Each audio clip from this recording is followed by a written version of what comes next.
Amen. Yes. Our buddy Havoc, man, he's killing it, man. Look at him jump up to 4,000 subscribers. Congratulations, Havoc. Way to go, dude. All right. This is a veteran Star Citizen who has been playing 10 plus years. And now he's a content creator on the scene, fairly new, and I think he's killing it right now. And I love when new content creators get on and express their experiences of Star Citizen. And he does it in a very good way. Thank you, Daft Digit, for gifting Loken Plays, bro. Appreciate you, dude.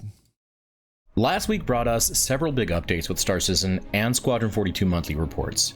ISC gave us more updates on server meshing, big changes seem to be coming for radar and scanning, and the cargo hauling gameplay was added into the Evocati build. With Alpha 3.24 finally beginning to gain steam on the EPTU, it's looking like the Wave 1 release isn't far away.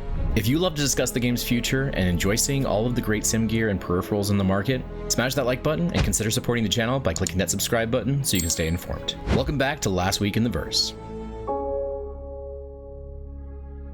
CIG was busy all last week with bug fixing and optimization for Alpha 3.24. On Monday, their first patch for the week made changes to master modes and atmosphere, and they did some flight controller retuning, which brought adjustments to a variety of ships, including the Valkyrie, Raft, Spirit A1 and C1, Starrunner, Starfighter, the Starlifter and its variants, Buccaneer, Caterpillar, Starfarer, and the Cutlass along with all of its variants. With this change, they aim to enhance the flight experience and balance the handling of these ships in atmospheric conditions. Next, they did some polishing for the soft death breaching. For those intense moments when a ship is in soft death state, exterior doors now have a default breach amount set to 100. This update includes specific tweaks for the Cutlass, Freelancer, and Constellation, ensuring consistency and better gameplay balance during boarding actions. Managing mission-critical items just got easier as well, with the addition of mission item filters to the freight elevator management. Now you'll be able to sort and locate mission items more efficiently, streamlining your cargo operations and mission logistics. They also made a significant change to the Asperia Prowler by reducing its emissions to better align it as a stealth dropship. Good. This tweak will make the Prowler even more formidable in covert operations, giving pilots an edge in stealth missions. On Tuesday, they dropped their second patch, which had more bug and technical. I'm so with you on this, Limitless. I'm kind of nervous. Like we have to realize though, Limitless, like, you know, this is them physicalizing cargo is really what this amounts to, right? And bringing about persistence in your hangar. I mean, like, essentially the good about this is it's going to bring the persistence to the hangar, and it's going to physicalize your items, cargo, period, and make for better cargo-based missions with better rewards, like we were watching tonight on the Inside Star Citizen review, where the economy designer said there is a model in the algorithm called EVR, which is effort versus reward. So that's good. So there's a lot of good coming from this, but at the same time, I'm right in your camp, Limitless, and I can't help but think that I did not like the looks of the UI. And now I'm going back here. It looks like a cluster to me right now. Like, if I'm like, to be honest, looking at this, I don't like it. I don't like what do you guys think? Let me know in the live chat what you all think of this UI, and also on YouTube as well. Let me know what you think of the UI, but Limitless and I are both concerned about the looks of the UI. I have to say I agree completely with you, Limitless. And mission logistics. Yeah, Zav. They also made a significant change to the Asperia Prowler by reducing. They're splitting up items personalized from the actual total amount in SCU boxes. It looks like is what they're doing. And mission logistics. It's like, I don't know exactly how detailed this is going to get. They also made a significant change to the Asperia Prowler by reducing its emissions to better align it as a stealth dropship. This tweak will make the Prowler even more formidable in covert operations, giving pilots an edge in stealth. When you're saying today's video is updated from this Let's Go, are you talking about on Havoc's channel? He made a new video regarding this missions. On Tuesday, they dropped their second patch, which had more bug and technical fixes. They also made further atmospheric flight controller retunings to the previously mentioned ships and extended those changes to the Eclipse, Gladius, Hammerhead, Reclaimer, Redeemer, and the Avenger stock. What did they go over exactly? Let's Go. Did they talk about the UI? Did they talk about it? Just kind of tell us briefly while we're watching this right now, if you can. This enabled them to yaw more effectively in atmospheric conditions, improving their maneuverability and control. They performed a link me up if you can. Let's go. You're a subscriber. You're able to post links in here. If you can timestamp the area for me, that would be super helpful, by the way. And we'll go ahead and we'll shoot over and look at that. Thank you. Let's go if you can do that. polishing pass on the third-person camera for ships, resulting in smoother vibrations and provided the same effect changes to the cockpit view and reduced overall HUD movement. This should hopefully result in a more visually pleasing experience. On Wednesday, speaking of HUD and personal experience, like the bed logging is such a pain in the ass right now with this.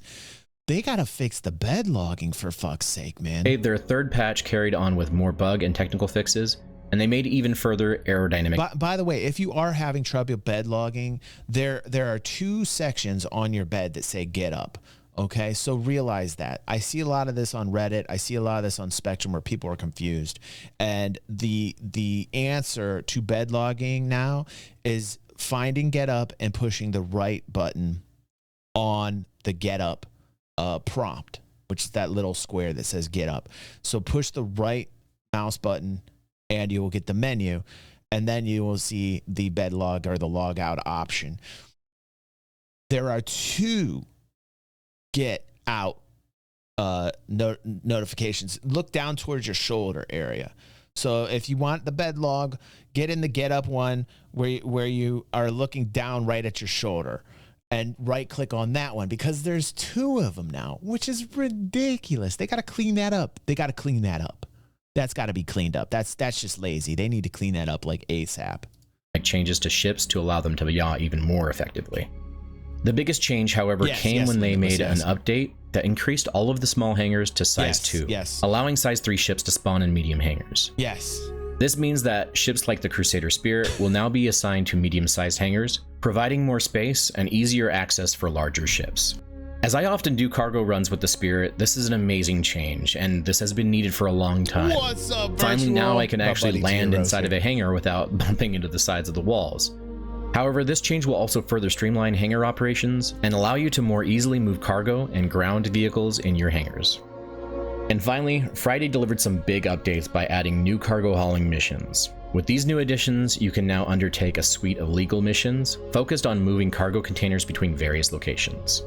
These hauling missions will be procedurally generated across the Stanton system, tasking you with transporting goods to jump points, stations in orbit, Lagrange points, landing zones, and distribution centers and outposts. But let's break down the mission flow. The current mission set includes 3 variants of cargo hauling missions: A to B, multi to single, and single to multi. Each variant comes in 3 different quantity grades: small grade, supply grade, and bulk grade. As usual, to access higher tier missions, you'll need to build up your reputation by completing introductory and smaller grade missions. Any player with the contract can view and request the associated mission cargo through any freight elevator kiosk at a pickup location, even if it's in a party member's personal hangar. Furthermore, when you request mission cargo at a pickup location, the requested cargo appears on the freight elevator. Depending on the mission's volume, the cargo containers are capped at different SCU sizes. Small grade containers are 4 SCU or smaller. Supply grade containers can be 8 SCU or smaller, or 16 SCU or smaller, and bulk grade containers have no size limit. All mission. Okay, that's cool. Now let's go to Let's Go's link here, and let's see here. He's saying the 6-minute, 8-minute, 20-second mark, and the 9-minute and 50-second mark. The upcoming Alpha 324 has a variety of life. We just watched this. Okay, so you want me to go to the 6-minute part, and we're basically what we're going to look at is what? Able to get everything you need for your trip organized in one place. Now. Okay. So basically, now this is the freight manager. Okay. I can just go to my hangar and there's an ASOP terminal in there and I can watch my ship go down and come up and I can have all my... And he's saying 8-minute and 20-second mark here. Let's keep going. Let's keep going here. Players for new game loops. Okay. This is looking a lot different, actually. Hold on. This is actually looking a lot different here. If, in fact, this is the same type of... area that we're getting into in terms of the kiosk, and this is in a completely different one.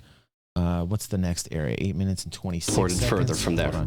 So you go to each of these outposts, you land at that location, and there, in the warehouse of that outpost, those containers will be waiting for you where you can call it up through the freight elevator.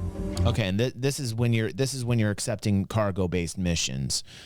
So I'm not quite sure the information shown here is going to be the same information in like a persistent hangar dealing directly with your own cargo in your own persistent hangar. I could be wrong on that, but that's something to think about as well. Let's go. And then let's go to 950. Versus reward. The EVR algorithm is a Okay, yeah. Again, interesting. general balancing algorithm we've developed. This does look totally updated. If in fact this is the same kiosk dealing with the same items of your persistent hangar and the way it's going to negotiate or path out your items and your freight in your persistent hangar. So if in fact this is in regards to the pathing and everything we're talking about and not necessarily so much mission related, then this would be a nice upgrade for sure. Yeah. That takes into account the time and the difficulty of what you're doing, and it gives you a reward. And, again, though, be careful, though, because what we're looking at on those kiosks are like trading outposts and other outposts. That takes into account the time and the difficulty of what you're. But you'd imagine that it would be the same one in your own persistent hangar. So I'm not quite sure if it's the same thing, if we're comparing apples to apples or apples to oranges here. But if in fact that this is the same pathing and everything and this is like an update, I like that UI for sure better. So good catch on that. Let's go. Let's hear for Let's Go. I need a sound effect right now. I've got to make a sound effect. Very good. Very good catch. Very good catch on that. Let's go. If in fact it is the same. Cargo containers can snap onto a ship's cargo grid, provided the ship's dimensions are suitable.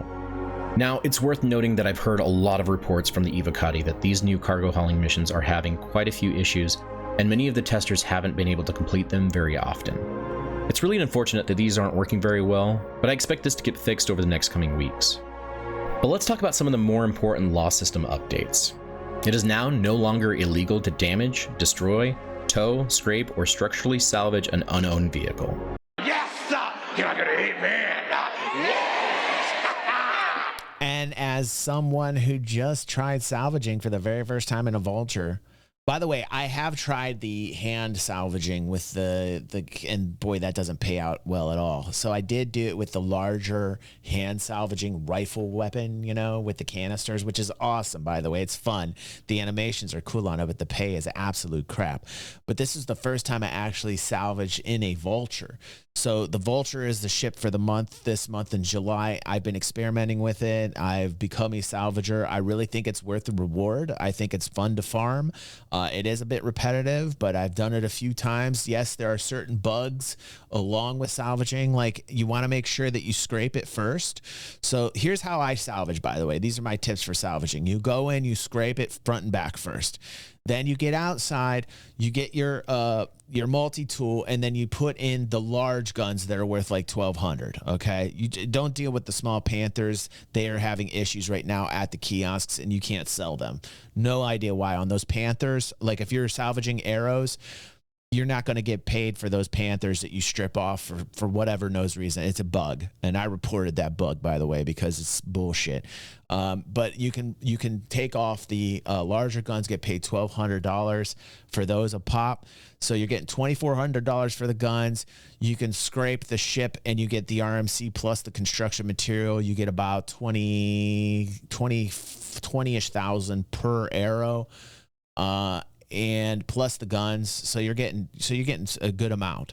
And after you're done stripping the guns off, you fracture the ship and you suck in the additional ship, and that's how you go about salvaging. And I'm having a really good time. I'm actually having a really good time.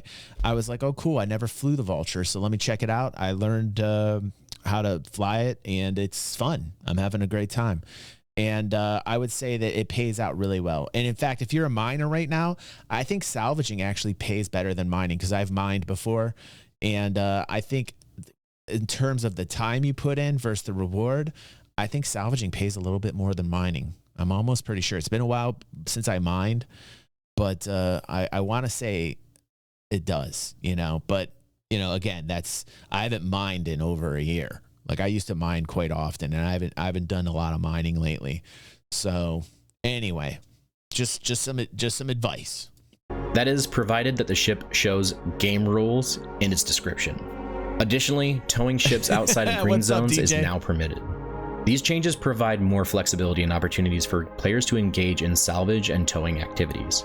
This will mean that you can finally clean up a lot of the armistice zones by salvaging. And I like that you don't get hit with like bullshit laws and shit. Because like I did accidentally run into one of these things, and then I used the tractor beam to tow the thing, and then it said I was illegally towing, and I'm like, what? I'm like, come on, Cloud Imperium. So it's nice that in the new patch you don't have to worry about any legalities. You just pull up to the ship and you start your salvaging, and that to me is A+. Yes, sir. You're not gonna eat me. That's what it should be. No private property bullshit. I don't want it. I don't want no private property bullshit. Okay? Let me just strip the ship, get the salvage, and get paid for it, right? Like, that's the way it should be. I'm a salvager. I'm looking for space junk everywhere I go. I don't want legalities in fucking space. Okay? This is in Ohio. This is motherfucking universe I'm in right now. I'm in a solar system. Don't give me like bullshit statey laws, okay?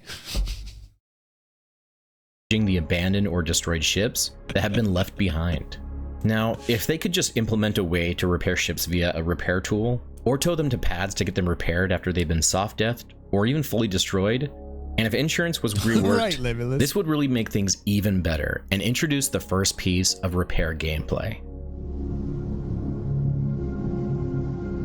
Inside Star Citizen this week did a deep dive into everything going into server meshing and just how much work has gone into it. A lot of this ISC was just them going over a lot of the previous tests that have been completed and how they intend to do more testing with server meshing so they can inevitably implement it into 4.0. They mentioned how a few of their recent tests were successful in some ways, but mostly gave them a lot of information to resolve a lot of the issues. They also said it works. Which I should have gone into a little bit more on last week's. My mea culpa on that I didn't really talk about that. But like, I thought that was an interesting statement to me because it doesn't seem like it works. You know, but the team is confident that it does, right? So I did find that I was a little bit, I did raise my eyebrows when I heard that, but I did not talk enough about that. To me, it's dangerous territory for them to say something like that at this point because none of us feel like it works, right? It might work technically speaking to them on their ends with the data that they're seeing on their end, but like playing the game, it doesn't feel like it works at all. And some of the devs even mentioned that they really didn't expect some of the tests to be as successful as they were. So I'm glad to hear that things are at least going well with the development of server meshing. Now, I heard some people criticizing CIG when it came to server meshing because this came out around the same time as when Intrepid Studios showed off their update on server meshing for their game Ashes of Creation, which we're going to watch tomorrow, so this is interesting. And I honestly hate the negativity surrounding some of these comments being made. Good Truthfully, for you, it's great that games like Ashes of Creation and New World are beginning to develop a similar technology that CIG have been working hard to implement into Star Citizen. I think this technology will truly begin to revolutionize video games as a whole and is a big win for the entire gaming industry. Hallelujah, man. I dig him. I dig Havoc's fucking point of view. That is a really healthy point of view. If you're a gamer, you're rooting for this. This tribal shit, man. What is up, man? It's just like the world's like turning into this tribal society. It's all fractured and like people like I totally agree with this statement there. Whether it's taken 10 months or 10 years, right, it's a win for everyone. And only a few companies are willing to push the boundaries of gaming. Yes, honestly, you have games like Call of Duty pumping out the same game year after year without any major changes. There's no major technology advancements. There's no massive gameplay changes. And week after week, pumping out skins for people to buy with real-world money. This is a world right now with tons of microtransactions, and no real game is pushing the boundaries further. And since no one else is making a game that truly has the scope and scale that Star Citizen has... By the way, we helped him blow up, and I want to say thank you for that. Yes, sir! You're not gonna eat me! The algorithm found this. This is the power of this channel. This is why I love you. Are the power of this channel. You boost the signal for everybody. You're finding cool content creators. We showcase people like Havoc, and then boom, it just seems like floods of people from our community go over and subscribe, and I just love that about you guys. So thank you. You guys are freaking amazing in what you do. You guys are freaking awesome. The algorithm, blessed be the algorithm. Love you all. I usually give them a bit of grace to make mistakes along along the way as they work on pretty game-changing tech. CIG have been hard at work on various fronts, working on many different tasks such as global illumination, FPS scanning, and new locations. One of the biggest parts of these are changes to scanning and radar that will extend beyond just ships. They worked on enhancing AI by allowing NPCs to talk with each other by communicating information via radio and other means, and improving their reaction to contact. If we could see this being implemented into the live servers soon, that would be a very welcome change and make things even more interesting. Yeah. They worked on Pyro by creating new signage, new biomes, and even destructible hazardous cargo containers. Efforts were made to improve Vulcan's stability and performance. They made enhancements to procedural entity management and GPU terrain generation. The teams responsible also made a lot of progress on the RSI Zeus and Polaris, with the Polaris nearing its gray box review and the Zeus being nearly complete. All right. The part of this that I want to expand on is the big changes to scanning and radar that will soon allow you to scan using certain seats on board ships rather than just being dedicated to the pilot's seat. It seems like when we talk, SIG is listening. Over a month ago, I was talking about long-range probing or additional missions brought in from scanning. Like this is very positive. Furthermore, it will also allow you to use the vehicle scanner to detect things outside of the ship. That's cool. And also give you the ability to scan using your FPS Probing. scanner What's up, for fingers? vehicles that don't have their own scanner. But they also worked on implementing a new mechanic called Delta Signatures. This new feature will make vehicles emit certain signatures when performing actions like scanning, pinging, switching master modes, and even spooling your quantum drive. Oh. It would be nice to see a concept of how they envision this working, as I hope that they intend to implement a radar and scanning screen in other seats on the ship Yes. that will allow us to have a dedicated radar operator. Now, there were also a lot more updates in the report, so if you want the entire rundown of all of the updates for June, I encourage you to check out the video I did last week. While there were quite a few updates with the June progress report and the Squadron 42 monthly update, hinting at them being pretty close to finishing up the polishing phase, there really wasn't much else outside of the 4 patches for the Evocati and ISC's retrospective look on server meshing. Sadly, since it's now summer, we are getting closer to entering a dry spell, where there may not be as much content from the developers for us really to talk about or salivate over. Hopefully we begin seeing more information on 4.0 and that it goes to Evocati shortly after 3.24 goes live, given that we're now in quarter 3 of the year, starting last week. Now, on a positive note, there will undoubtedly be a lot of content coming in a little over 3 months with CitizenCon returning, and that should hopefully give us an update on Squadron 42 and also start showing off more features in gameplay beyond Pyro and Alpha 4.0. Thank you for watching. If you enjoyed this video, hit that like button. And let me know in the comments what you think of the upcoming changes to radar and scanning and the new Delta signatures, as I would love to hear your thoughts. And if you're interested in seeing one of my reviews of the best joy. Hey, Havoc's killing it right now. Good for him. New content creator, older player. Definitely gonna like that. He's at 4,000 subscribers. Everybody here's his link to go. If you're live, go there. Tell him you saw him on DG360. You guys, we've featured 2 videos from him. I will continually come back to Havoc. I like his. He's a rational dude, and great commentary. And I think super positive for this space. So I totally dig this dude's style. Go over there. Highly endorse this dude. And way to go, algorithm.